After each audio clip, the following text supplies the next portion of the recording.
Bulletin में आपको खुशामदीद कहेंगे और सबसे पहले खबर आप तक पहुंचाएंगे। हेलमेट ना पहनने वालों के लिए खबरदार कर दिया गया है। उन्हें हेलमेट ना पहनने वालों का अब सेफ सिटी के कैमरे भी पकड़ेंगे। हेलमेट ना पहनने पर ई चालान घरों में भिजवाए जाएंगे।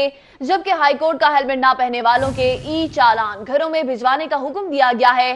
साथ ही साथ आपको बताते चले कि एडीए को ट्रैफिक आगाही के लिए सड़कों पर लाइनें लगाने का हुक्म दिया गया। पीआईसी के सामने पैदल चलने वालों की सहूलत के लिए आज इजलास बुलाने का हुक्म दे दिया गया। जबकि हाईकोर्ट का सीटीओ को आज ही चीफ सेक्रेटरी होम सेक्रेटरी से मुलाकात का हुक्म दे दिया गया है। हाईकोर्ट का हेलमेट ना पहनने वालों के ई चालान घरों में भिजवाने का हुक्म दे दिया गया। इसी हवाले से बात करेंगे मलिक अशरफ से। मलिक अशरफ बताएगा इन इकदाम के हवाले से क्या लाया अमल तश्कील दिया गया है अदालत की जानिब से।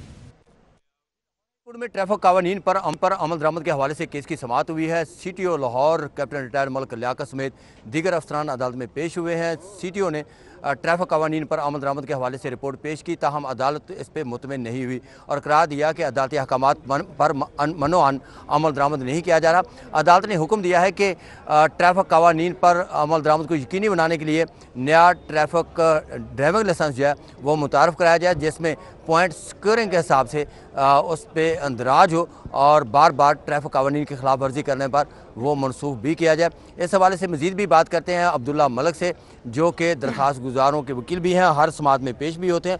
अब्दुल्ला मलिक साहब, ये मामला आपने उठाया, क्या कार्रवाई हुई? देखिए, आज बड़ा अहम केस, जैसे आपने खुद भी ऑब्ज़र्व किया, जनाब अली अकबर कुरैशी मोहसिन लाहौर की अदालत में ज़ेर समाअत था। अदालत ने सीटीओ लाहौर से इफ्तिसार किया कि अदालत के अहकामात पर मन अमल क्यों नहीं किया जा रहा है। तो सीटीओ लाहौर ने अदालत को बताया कि अब तक 4 लाख से ज़ायद शहरियों के ख़िलाफ़ कानूनी कार्रवाई की जा चुकी है। इस तरह अदालत को बताया गया कि जो पूरे लाहौर में लाइनिंग लगाई जा रही है। अदालत ने इफ्तिसार किया कि जो जेल रोड पर अदालत ने पहले भी अहकाम दिए थे कि वहाँ पर जो पैदल चलने वाले अफराद हैं, जो मरीज़ों के लवाकिन हैं, उनकी सहूलत के लिए अब तक क्या कार्रवाई की गई है। जो इस पर अमल दरामद करने के लिए अदालत ने आज ही हुक्म दिया है कि chief secretary Punjab, CTO Lahore और चीफ इंजीनियर एलडीए मिल बैठेंगे और इन मसाइल का हल निकाल कर अदालत में मंडे वाले दिन रिपोर्ट अमल दरामद रिपोर्ट जमा करवाएंगे। बिल्कुल, अदालत में आज इस बात पे भी कहा गया कि अगर ट्रैफिक कानून जो हैं वो शहरियों के तहफ़्फ़ुज़ के लिए बनाए जाते हैं और अदालत ने हुक्म दिया कि जो ट्रैफिक का नया निज़ाम है उसको जो ड्राइविंग का लाइसेंस है उसको मुतारफ़ कराया जाए। और साथ ही ये भी हुक्म दिया है कि जो जिन मोटरसाइकिल सवारों के चालान होते हैं उनके ई चालान जो हैं वो लोगों के घरों में पहुँचाए जाएँ। सीटीओ का ये भी कहना था कि पहले मरहले में वो जो कार में दूसरी सीट पर बैठे जो सीट नहीं पहन रहे उनके खिलाफ कार्रवाई होगी और उसके बाद मोटरसाइकिल के पीछे बैठने वालों जो हेलमेट नहीं पहनेंगे उनके खिलाफ भी कार्रवाई होगी। अदालत ने केस की मज़ीद समाअत जो है 24 दिसंबर के लिए मुलतवी की है और आइंदा समाअत पर ट्रैफिक कानून पर अमल दरामद के हवाले से। ठीक है मलिक अशरफ, आपका बहुत शुक्रिया। तब देखिए 4 अस्पतालों में शेल्टर होम्स बनाने का फैसला किया गया है। अस्पतालों में मरीजों की तीमारदारी के हवाले से शेल्टर होम्स बनाए जाएंगे। आपको बताते चलें कि वज़ीर सेहत डॉक्टर यास्मीन राशिद ने शेल्टर होम्स बनाने के हवाले से हिदायत बाकायदा तौर पर जारी कर दी। पहले मरहले में लाहौर के 4 बड़े अस्पतालों में शेल्टर होम्स बनेंगे।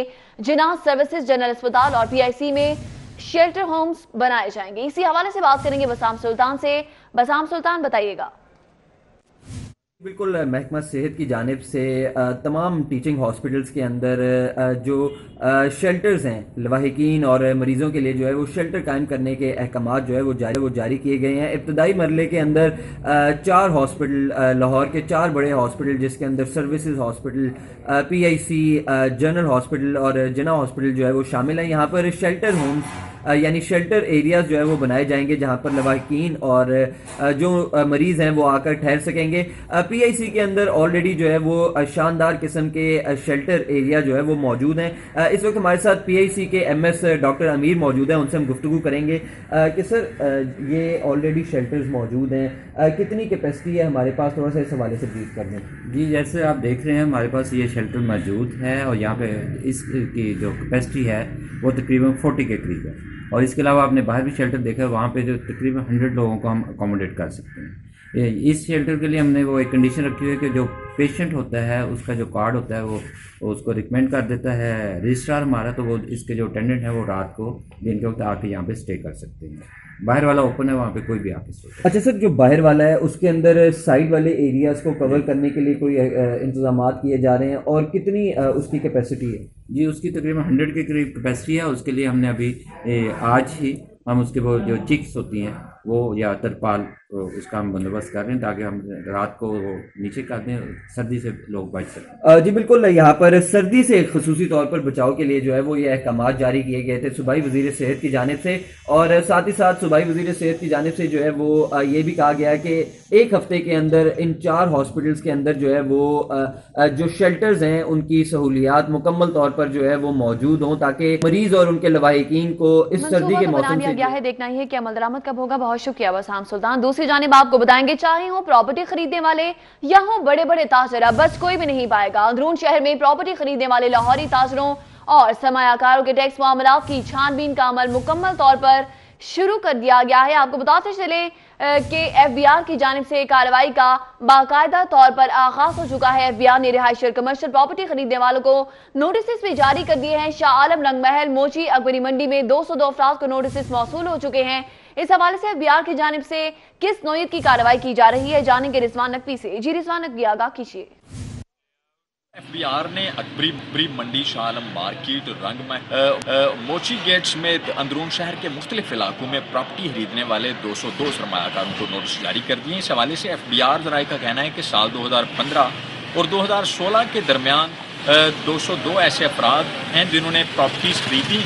उनके हवाले से जो है वह एफबीआर ने उनके टैक्स मामलात की छानबीन का अमल शुरू कर दिया है और नोटिस जारी करके उनसे सोर्स ऑफ इन्वेस्टमेंट पूछने के लिए जो है वह एफबीआर ने उन्हें नोटिस जारी किए हैं। इस हवाले से एफबीआर ज़राए का कहना है कि ऐसे सरमायाकार जिन्होंने ये प्रॉपर्टीज़ खरीदी हैं, अगर तो वो टैक्स नेट में शामिल नहीं हैं तो उनको टैक्स नेट में शामिल करने के लिए कार्रवाई की जाएगी, और अगर वो टैक्स नेट में शामिल हैं लेकिन उन्होंने अपनी ये प्रॉपर्टीज़ जो हैं वो एफबीआर को अपने गोशवारों के साथ वेल्थ स्टेटमेंट में जाहिर नहीं की हैं तो उनके खिलाफ। और अभी आप बराह रास्त ले चलेंगे। सूबाई वज़ीर इत्तलात और सकाफत फयाज हसन चौहान पंजाब असम्बली के बाहर मीडिया से गुफ्तगू कर रहे हैं। बुनियादी तौर पे अपनी चोर बाजारी छुपाने के लिए, अपना एहतसाब से अदालतों को और एहतसाबी अदारों को डराने और धमकाने के लिए, उनको ब्लैकमेल करने के लिए, और इनडायरेक्टली ये एनआरओ मांग रहे हैं। इनडायरेक्टली ये एहतसाबी अदारों से, इन्वेस्टिगेटिव अदारों से और अदालतों से और हुकूमत से एनआरओ मांग रहे हैं, ब्लैकमेल करने की कोशिश करके। लेकिन इंशाअल्लाह पाकिस्तान के अंदर ना सियासी हुकूमत पीटीआई की, ना अदालतें, ना इन्वेस्टिगेटिव अदारे, कोई भी ब्लैकमेल नहीं होगा।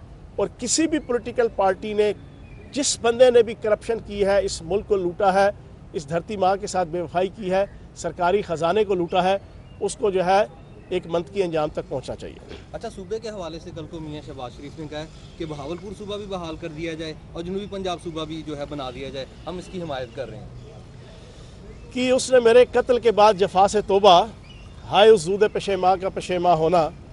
10 साल तक आप यहाँ पे डांडियाँ खेलते रहे हैं, क्या करते रहे हैं? 10 साल तक जनाब चरखा काट रहे थे, यहाँ पे चुवारे बांट रहे थे, क्या कर रहे थे? पंजाब का सबसे पावरफुल मिनिस्टर हिस्ट्री में अगर कोई गुजरा है तो वो ये खादिम आला साहब थे, नाम नेहाद। 2 तिहाई अक्सरियत दोनों दफ़ा इनके पास थी। वफाक के अंदर भी इनकी हुकूमत थी, वफाक के अंदर भी इनके पास सारे मामलात, पीपल्स पार्टी, असफंद यार वली, मौलवी फजल रहमान सारों के साथ बेहतरीन थे।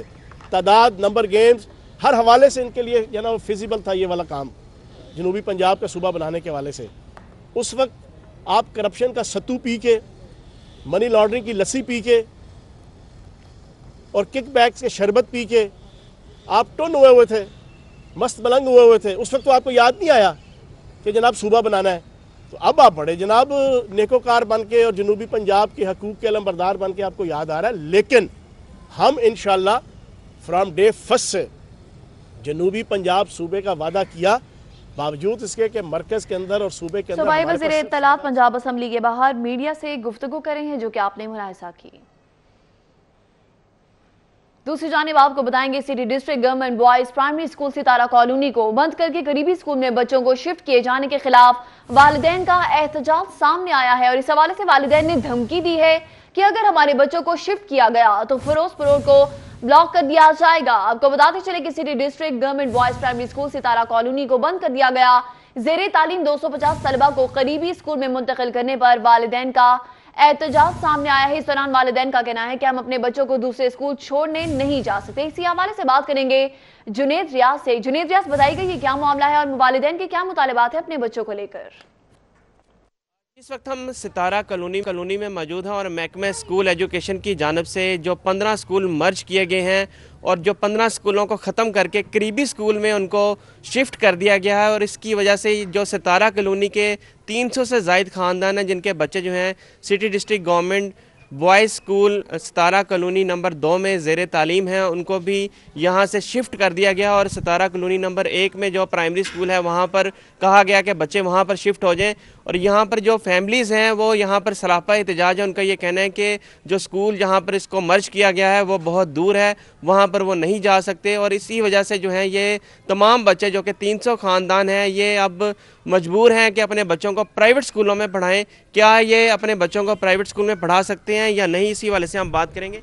क्यों एहतजाज कर रहे हैं और क्या वजूहात है? यहाँ पे सब मिडिल क्लास के लोग रहते हैं, कुछ किराए पे रहते हैं। यहाँ पे लोग जो से हैं प्राइवेट जो से स्कूलों को मतलब नहीं अफोर्ड कर सकते।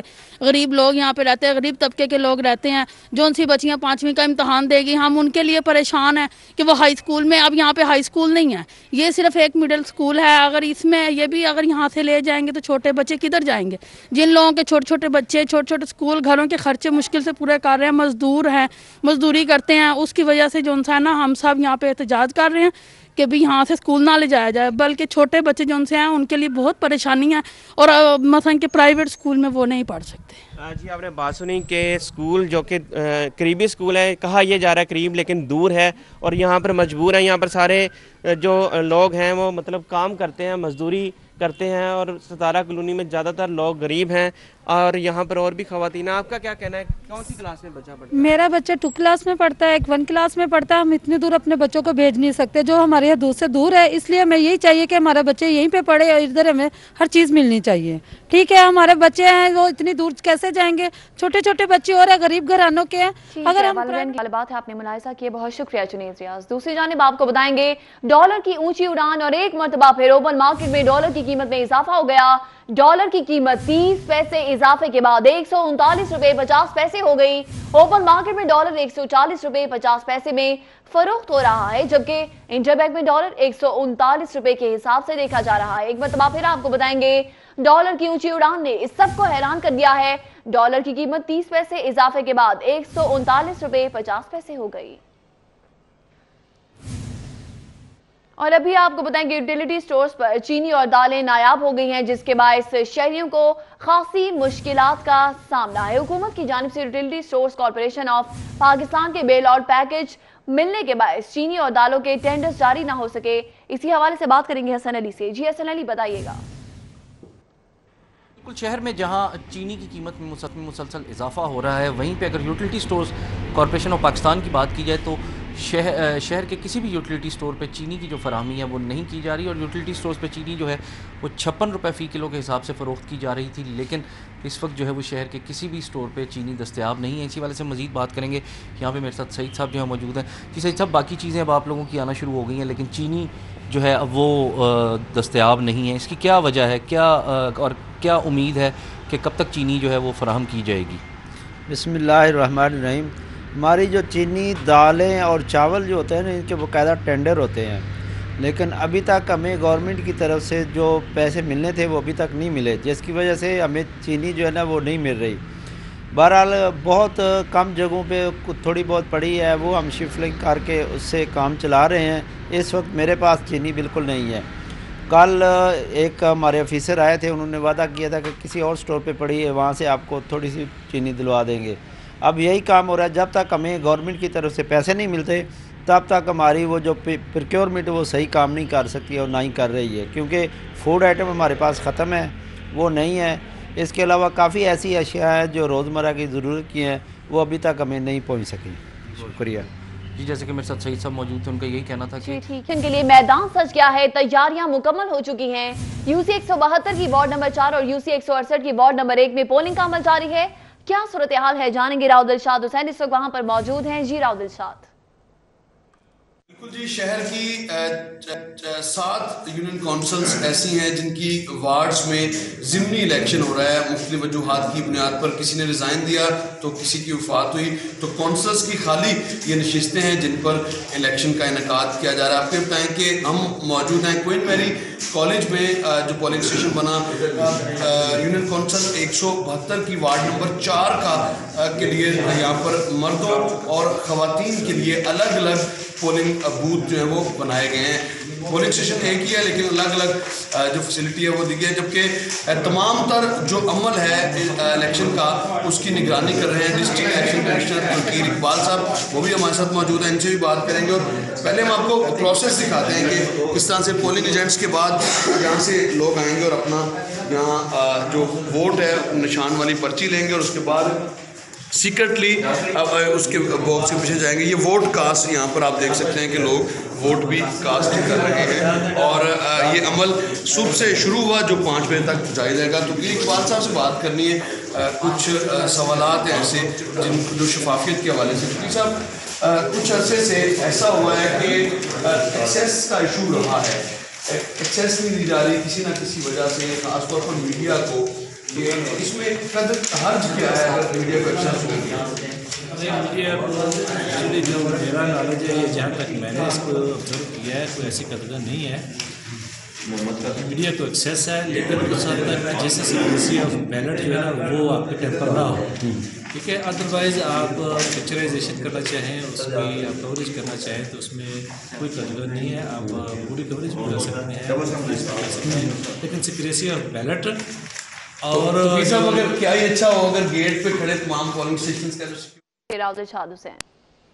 इसी हवाले से आपको मजीद बताते चले कि इस्लामपुरा यूनियन काउंसिल 65 की वार्ड नंबर 3 के ज़िमनी इलेक्शन का मैदान सज चुका है।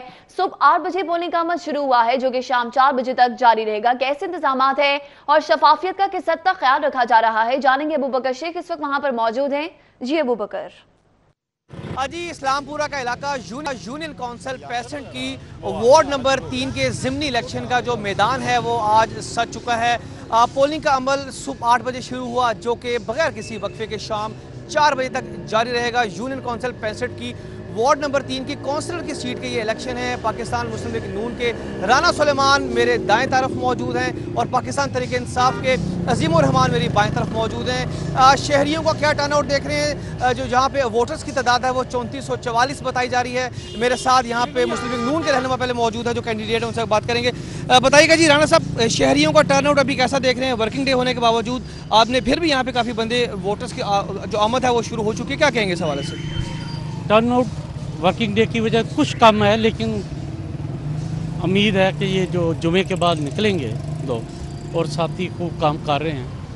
बिल्कुल जी, यहाँ पे इनका ये कहना है कि इनकी एफर्ट जारी है, ज़्यादा से ज़्यादा वोटर्स को बाहर निकाले। मेरे साथ तहरीक इंसाफ के उम्मीदवार मौजूद हैं, इनसे भी गुफ्तगू करेंगे। बताइएगा जनाब, शहरियों का जो वोटर्स का टर्नआउट है वो आप कैसा देख रहे हैं? आपकी जानिब से क्या एफर्ट जारी है? वोटर्स को घरों से निकाला जा रहा है, क्या किया जा रहा है, इस हवाले से बताइएगा।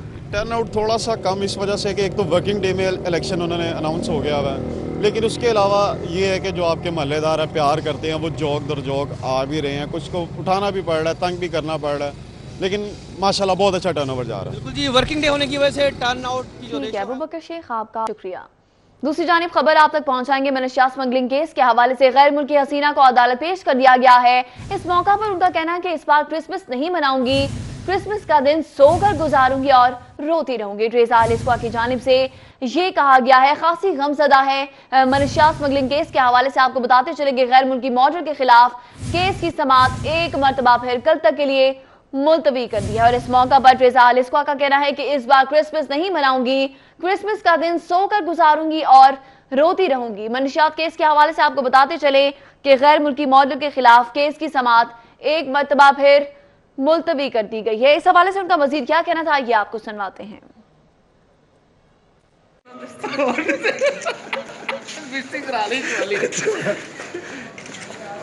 He don't know about each and everything. He's tougher, you know.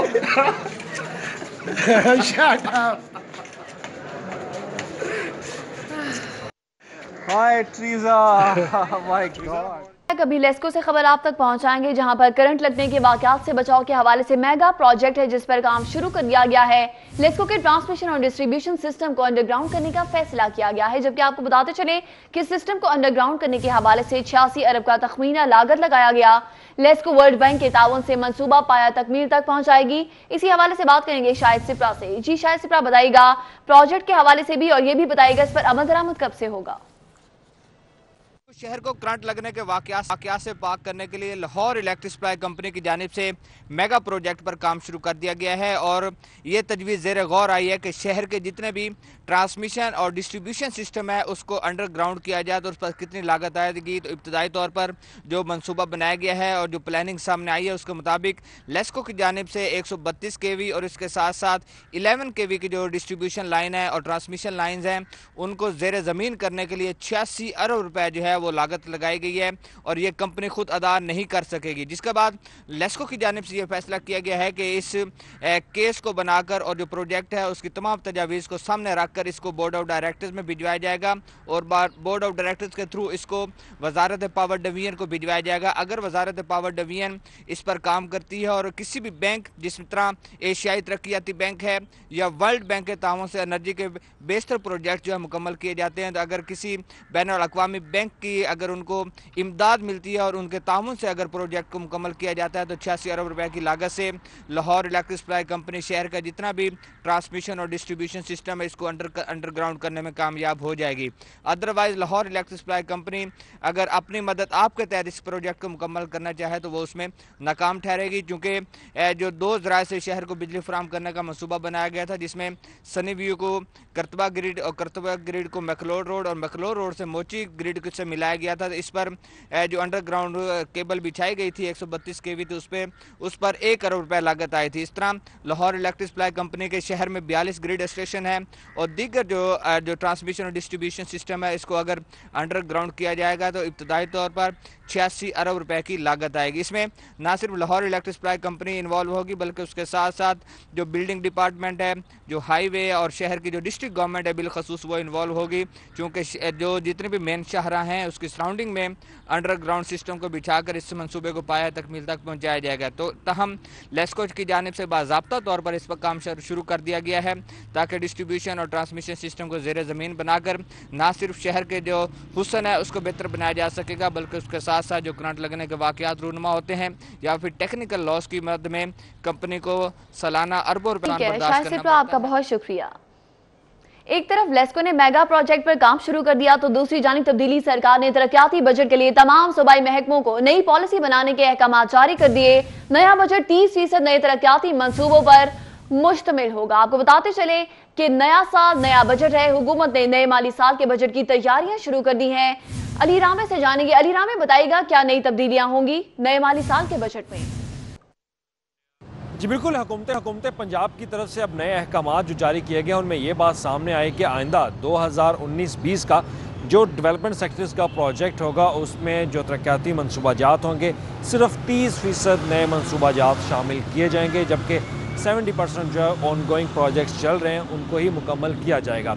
तो इस पर अब नए अहकाम एक ये भी सामने आया है कि आइंदा से मुख्तलिफ जो सूबाई महकमा जात है जिसमें महकमा school education, housing and department, agriculture department, महकमा मौसलात व तामीरात और दीगर जो बड़े मेगा प्रोजेक्ट्स वाले मंसूबे हैं उनको 5% जो है वो शामिल किया जाएगा प्रोजेक्ट पीपल्स जो ख़ास तौर पर पब्लिक प्राइवेट पार्टनरशिप सेल के तहत, यानी कि हर महकमे के 5 प्रोजेक्ट जो हैं वो पब्लिक प्राइवेट पार्टनरशिप सेल के तहत मुकम्मल किए जाएंगे और उस हवाले से वो अपनी नई स्ट्रेटजी तैयार करेंगे। तो इसमें अब जो अवामी मनसूबाजात के हवाले से भी जो नए अहकाम जारी किए गए, जो पब्लिक जो के हवाले से जो डेवलपमेंट सेक्टर्स की स्कीम होंगी उनको फर्स्ट प्रायोरिटी पर रखा जा रहा है और कहा जा रहा है कि उनके लिए ब्लॉक एलोकेशन नहीं की जाएगी बल्कि मुख्तलिफ स्कीमें बना के मुतलका सेक्टर्स PND बोर्ड से मंजूरी लेंगे जिसके बाद उनकी एलोकेशन की जाएगी। अब ये नए अहकाम इसलिए जारी किए गए कि आइंदा आने वाले बजट की तैयारियाँ वो सूबाई महकमा PND बोर्ड की तरफ से शुरू कर दी गई हैं और तमाम सूबाई महकमों को भी हदायत जारी कर दी गई हैं कि नई गाइडलाइन के मुताबिक अपने बजट की तैयारियां शुरू कर दें। और इसमें एक अहम बात यह भी है कि कोई भी अनअप्रूव्ड स्कीम जो है वो माली साल 2019-20 के बजट में शामिल नहीं की जाएगी और इसमें ख़ास तौर पर 30% जो है वो नए मेगा प्रोजेक्ट शामिल किए जाएंगे और 70% ऑन गोइंग चलेगा, लेकिन कोई भी नया मनसूबा जो होगा वो अनअप्रूव्ड किसी भी बजट में शामिल नहीं किया जाएगा जब तक PND बोर्ड से मुतलका महकमा उसकी मंजूरी नहीं करा सकता। तो इसमें अब आने वाले नए बजट में जो अरकान असम्बली के हल्के हैं उनके तरक्याती मनसूबाजात के लिए भी तमाम डिस्ट्रिक्ट से भी स्कीमें जो है वो तलब की जा रही हैं कि वो अपनी अलग से स्कीमें जो है वो बनाएंगे ताकि इस माली साल में जो नया बजट उसमें बाकायदा एलोकेशन की जाएगी कि अरकान असम्बली नए बजट की तैयारियां भी शुरू कर दी गई हैं। बहुत शुक्रिया अली में। तहरीक इंसाफ की रीस्ट्रक्चरिंग का ये मामला है। पार्टी की रीस्ट्रक्चरिंग कैसे करें और ग्रास रूट लेवल तक कारकुनान को मुनज़्ज़म कैसे किया जाए, मदद चीन की कम्युनिस्ट पार्टी करेगी। आपको बताते चले कि इस मामले पर काम शुरू कर दिया गया है। तहरीक इंसाफ की जानिब से मजीद बात करेंगे कज़ाफी बट से। कज़ाफी बट आगाह कीजिए इस मामले के हवाले से। जी, तहरीक इंसाफ की रिस्ट्रक्चरिंग के हवाले से जो है पार्टी ने जो है वो चीन की कम्युनिस्ट पार्टी की जो है वो मदद हासिल की है और तहरीक इंसाफ की जो पार्टी उसकी तंजीमें नो रिस्ट्रक्चरिंग के लिए जो है अब कम्युनिस्ट पार्टी का जो मॉडल है उसे जो है वो ज़ेरे गौर रखा गया है। और इस हवाले से एक 20 रुकनी वफ़द ने जिसकी क़यादत जो है वो पार्टी के सेक्रेटरी जनरल अरशद दाद ने की थी, उसने चीन का दौरा भी किया है और हालिया जो है वापसी के बाद उन्होंने यहाँ पर भी जो है चीनी रहनुमाओं के साथ मुलाकात की और इसके अंदर इस चीज़ पर गौर किया गया कि तहरीक इंसाफ जो है पाकिस्तान के अंदर, लाहौर के अंदर और दीगर शहरों के अंदर जो है किस तरीके से जो है अपनी पार्टी की रीस्ट्रक्चरिंग कर सकता है और चीनी कम्युनिस्ट पार्टी के जो तमाम मॉडल्स हैं किस तरीके से उन्होंने वहाँ पे अवामी सतह तक, ग्रास रूट लेवल तक जो है अपनी तंजीम बनाई। उन तमाम चीज़ों को मद्देनज़र रखते हुए जो है वो आप पार्टी की तंजीमें नो जो है वो की जा रही है और चीनी क़यादत की जानिब से जो है तहरीक इंसाफ की क़यादत को कुछ मुफीद मशवरे भी दिए गए हैं। अरशद दाद ने जो है चेयरमैन सेक्रेटेरिएट को जो है अपना मरकज़ बना लिया है और रोज़ाना की बुनियादों पर जो है वहाँ पर मुलाकातें भी की जा रही हैं और इन तमाम चीज़ों पर गौर किया जा रहा है कि ग्रास रूट लेवल तक जो है वो किस तरीके से पार्टी को ले जाया जाएगा, जिसके अंदर जो है ये एक अहम फैसला भी किया गया है कि पार्टी के जितने भी कायदीन होंगे उनमें से किसी को भी जो है वो कोई भी जो है वो हुकूमती ओहदा जो है वो नहीं उनके पास होगा। तमाम के तमाम वो लोग होंगे कि जो इलेक्शन के अंदर कॉन्टेस्ट किया लेकिन कामयाब नहीं हो सके या जो पुराने कारकुन हैं, पुराने पार्टी वर्कर्स हैं, उन्हें इस हवाले से जो है वो अकोमोडेट किया जाएगा। लेकिन कम्युनिस्ट पार्टी के जो है मॉडल को ज़ेरे गौर रखते हुए जो है आपका बहुत शुक्रिया।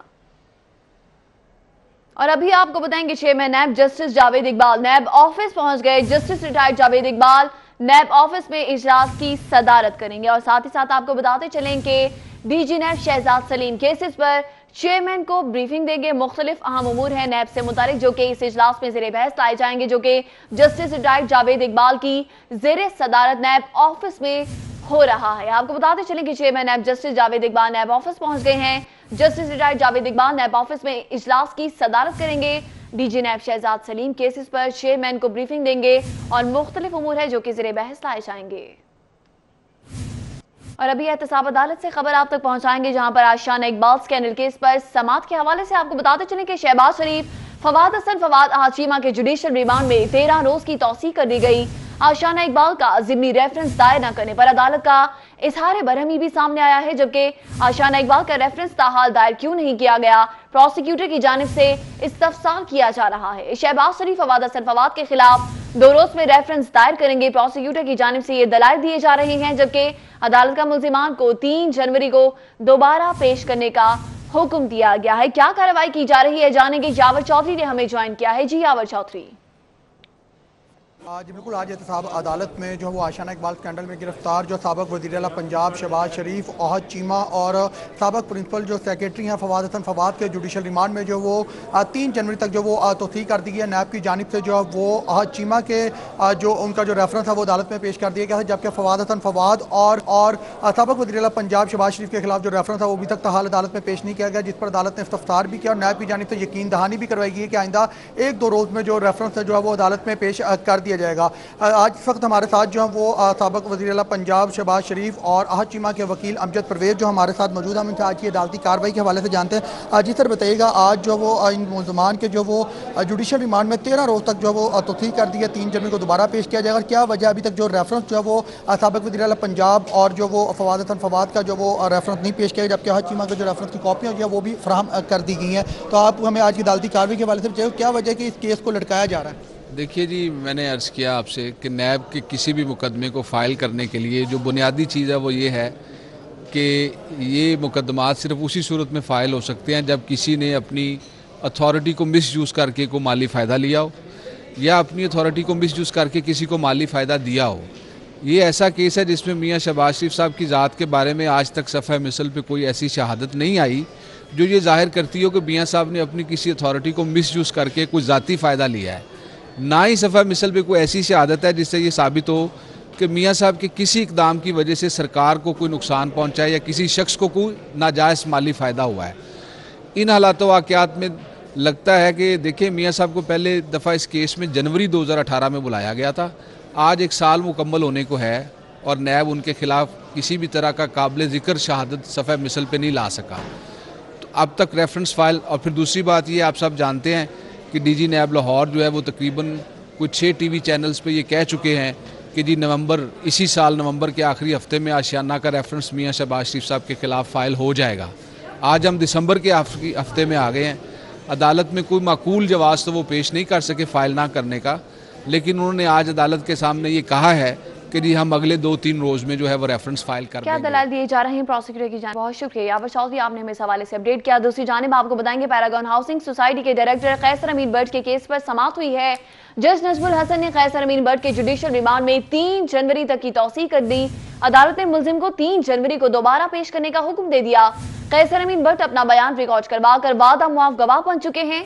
ये दलाल दिए जा रहे हैं। आपको बताते चले कि अदालत ने मुलजिम को 3 जनवरी को दोबारा पेश करने का हुक्म दे दिया है और पैरागॉन हाउसिंग सोसाइटी के डायरेक्टर हैं कैसर अमीन बट, जिनके केस की समाअत हुई है। और जज नजमुल हसन ने कैसर अमीन बट के जुडिशियल रिमांड में 3 जनवरी तक की तौसीह कर दी है। अदालत ने मुलजिम को 3 जनवरी को दोबारा पेश होने का हुक्म दे दिया। कि बसंत रंगों और चेहरों को खुशियां बिखेरने का त्यौहार है। फैमिलीज और दोस्तों के साथ मिल बैठने, गपशप करने और अनवाओ एक सांप के खाबे खाने का मौका मिलेगा। आपको बताते चलें कि हॉल रोड की ताजर बरादरी भी बसंत मनाने के हवाले से खासी पुरजोश दिखाई दे रही है। तैयारियों का बाकायदा तौर पर लाहौरियों की जानिब से आगाज हो चुका है। इसी हवाले से हमें ज्वाइन किया है शहजाद खान ने। शहजाद खान बताएगा ताजर बरादरी किस हद तक पुरजोश है। मनाने का पंजाब हुकूमत की जानिब से ऐलान किया गया है तो ताजर बरादरी भी इसकी भरपूर तैयारियां कर रही है। ताजर बरादरी भी इस ऐलान को खुशाइंद करार दे रही है। ताजर बरादरी का ये मौक़िफ़ है कि इससे जहां करोड़ों रुपए का बिजनेस जनरेट होगा, वहीं शहरियों को तफरीह भी मिल सकेगी। हॉल रोड पर इस वक्त हम मौजूद हैं। हॉल रोड के ताजर रहनुमाओं से बसंत के हवाले से हम बातचीत करते हैं। बताइए। बताते चले कि शहर भर में बोकाटा की सदाएं अभी से गूंजने लगी हैं। अफीफा नसरुल्लाह ने हमें ज्वाइन किया है, उन्हीं से बात करते हैं। अफीफा बताइएगा आप इस वक्त कहां पर मौजूद हैं और कैसी तैयारियां की जा रही हैं लाहौरियों की जानिब से। पंजाब हुकूमत की जानिब से जैसे ही फैसला किया है बसंत का, तो नौजवान नस्ल, जैसे मैंने कल भी बताया कि बहुत ज़्यादा पुरजोश थी। इस वक्त भी लड़कियां हैं, बहुत खुश भी हैं, पुरजोश भी है, क्योंकि उन्होंने अभी तक बसंत नहीं देखी है। बहुत सी बच्चियाँ बहुत छोटी उम्र की थी जब बसंत आखिरी बार मनाई गई थी। बहरहाल इन बच्चों से जानते हैं इनका क्या कहना है इस हवाले से, और एक बच्ची है उनसे पता करते हैं। आप ये बताइएगा, बसंत होनी चाहिए? जी बिल्कुल होनी चाहिए। क्यों होनी चाहिए? क्योंकि ये एक फेस्टिवल है और ये मनाना चाहिए सबको। बिल्कुल होनी चाहिए। अच्छा, एक और बच्ची है, उससे भी बात करते हैं। आप क्या कहती हैं इस सवाल? ये लाहौर का फेस्टिवल है जो बिल्कुल हमारा हक है इसे मनाना, तो ये फेस्टिवल होना चाहिए। और इसके अलावा बहुत से लोगों का रोजगार भी इससे जुड़ा है। आप क्या कहती हैं? मैं ये कहना चाहूँगी कि ये लाजमी फेस्टिवल बहुत आला है, ये होना भी चाहिए, क्योंकि पहले जब ये बसंत का माहौल बनता था तो बहुत मज़ा आता था, सब खानदान इकट्ठे हो जाते थे। और उसके अलावा जब से हाई कोर्ट ने इसको ख़त्म कर दिया, बिल्कुल भी अच्छा नहीं लगता है हमें। हमारी हाई कोर्ट से अपील है कि इसको दोबारा से इस फेस्टिवल को अगेन इसको दोबारा मौका दिया जाए, होना चाहिए। अच्छा, एक और बच्ची है, उससे पता करते हैं। आप क्या करेंगी इस सवाल? लाहौर का खूबसूरत फेस्टिवल है, ठीक है, इसे मनाना ज़रूर चाहिए क्योंकि आसमान रंगों से भर जाता है, इसलिए, और खुशी भी महसूस होती है मना के, इसलिए हाई कोर्ट से अपील है कि वो ज़रूरी पसंद को मनाएं। अच्छा, आप क्या कहोगी इस सवाल? मैं 8 साल की उम्र की थी जब लास्ट टाइम हम लोगों ने बसंत सेलिब्रेट की थी। ये फेस्टिवल लाहौर में होना चाहिए, इससे बहुत से नौजवान बहुत ही ज़्यादा इंजॉय करते हैं। रंग बिरंगे खानों का इंतज़ाम किया जाता है घरों में, और सब फैमिली मेम्बर्स मिल के सारे बहुत इंजॉय करते हैं। आपने देखी है बसंत? जी, लास्ट टाइम 8 इयर्स की थी जब लास्ट बसंत देखी थी, लेकिन हमारी अब हाई कोर्ट से ये अपील है कि हर हाल में बसंत होनी चाहिए। अच्छा, ये मुझे अच्छा, बसंत का गाना किसको आता है? आता है किसी को? मदिया पतंगबाज सजना कुछ आता है किसी को? वो काटा क्या? अच्छा, वैसे जब पतंग कटती है तो क्या कहा जाता है? वो काटा। तो आप भी वो काटा करना चाहते हो एक बार? क्या कहोगे? जैसे कि और वैसे भी पाकिस्तान का फ्यूचर है, पाकिस्तान का मुस्तकबिल है। नौजवान असल में तो खुशी की लहर दौड़ गई। बसंत ना सिर्फ एक त्योहार साथ मिल बैठने का बहाना है। बहुत शुक्रिया फीफा नसरुल्लाह के बाद खुशामदीद। और अभी आपको बताएं, जिना अस्पताल की लेडी डॉक्टर अरूशा नौरीन की हॉस्टल में हलाकत का ये मामला है। पुलिस की जानिब से अब तक क्या कार्रवाई अमल में लाई गई है और इस हवाले से लवाहिकीन का क्या कहना है, जानेंगे फाहद भट्टी से। जी फाहद भट्टी। जी बिल्कुल, गुज़िश्ता रात जना अस्पताल में ज़ेरे तलीम डॉक्टर जिसका नाम अरूशा नौरीन बताया जा रहा है, 24 साल उसकी एज थी, उसकी मौत वाक़या हो गई गुज़िश्ता रात। आज उसके लवाहिकीन यहाँ पर डेड बॉडी लेने के लिए जना अस्पताल में आए हुए हैं और लवाहिकीन की जानिब से यही बोला जा रहा है कि वो ना तो किसी पर मुकदमा दर्ज करवाना चाहते हैं, उनको किसी पर कोई शक नहीं है, और ना ही डेड बॉडी का पोस्टमार्टम करवाना चाहते हैं। मजिस्ट्रेट की तरफ से उनको ऑर्डर जारी कर दिए गए हैं कि 174 की कार्रवाई के बाद पुलिस जो है डेड बॉडी उसके लवाहिकीन के हवाले कर दे। अरूशा का जो ताल्लुक वो गुजरात से था, तो यहाँ पर वो ज़ेरे तलीम थी। पीजी डॉक्टर यहाँ पर गायनी वार्ड में वो डॉक्टर थी और एक गुज़िश्ता रात उसकी मौत वाक़या होगी। मौत की वजह अभी तक सामने नहीं आई। इब्तदाई रिपोर्ट के मुताबिक डॉक्टर की जानिब से यही बताया है कि तबीयत ख़राब होने की वजह से उसको एक इंजेक्शन लगाया गया, जो इंजेक्शन रिएक्ट कर गया और इंजेक्शन रिएक्ट कर गया था। डॉक्टर की जानिब से यही बताया जा रहा है, लेकिन बाकायदा तौर पर जो हक़ाइक़ हैं वो पोस्टमार्टम के बाद ही सामने आने थे, मगर उसके लवाहिकीन ने, अरूशा के लवाहिकीन ने पोस्टमार्टम करवाने से इनकार कर दिया गया है। और बाद ही आपका बहुत शुक्रिया। सीसीपी और लाहौर के कदम लाहौरियों पर भारी साबित हुए। बेनासिर के आते ही जराइम की शरह में खतरनाक हद तक इजाफा हो गया। सीसीपीओ ने क्राइम मीटिंग्स लेना भी छोड़ दी है। इसी हवाले से बात करेंगे अली साही से। जी अली साही, बताइएगा।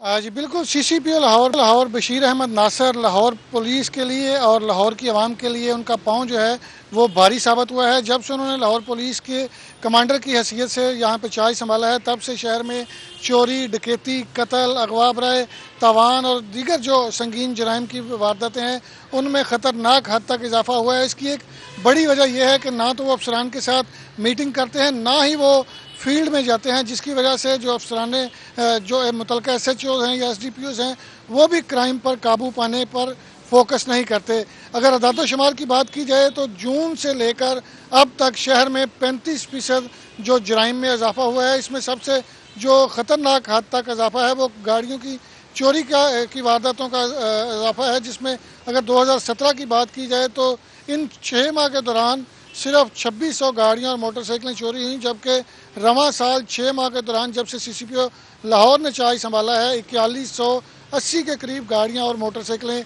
चोरी हुई हैं। इसी तरह अगर चोरी की वारदातों की बात की जाए, इसमें वो वारदातें हैं जो कि बड़ी वारदातें हैं जो कि शहर के थानों में रिपोर्ट होती हैं, तो उसमें 1300 जो वारदातें थी वो पिछले 6 माह के दौरान उसमें की FIR दर्ज हुई, वो रिपोर्ट हुई, जबकि 2150 रवां साल में यानी रवां 6 माह के दौरान जब से सीसीपीओ लाहौर ने चार्ज संभाला है तब से FIR दर्ज हुई हैं। अगवा बराए तावान की बात की जाए तो लाहौर में 2 अफराद को 2017 में 6 माह के दौरान अगवा बराए तावान के लिए उनसे भत्ता मांगा गया, उनके घर वालों से पैसे मांगे गए, जबकि 5 अफराद को पिछले 6 माह के दौरान जब से सीसीपीओ लाहौर ने चार्ज संभाला है उनको अगवा बराए तावान के लिए उनके घरों से अगवा किया गया है।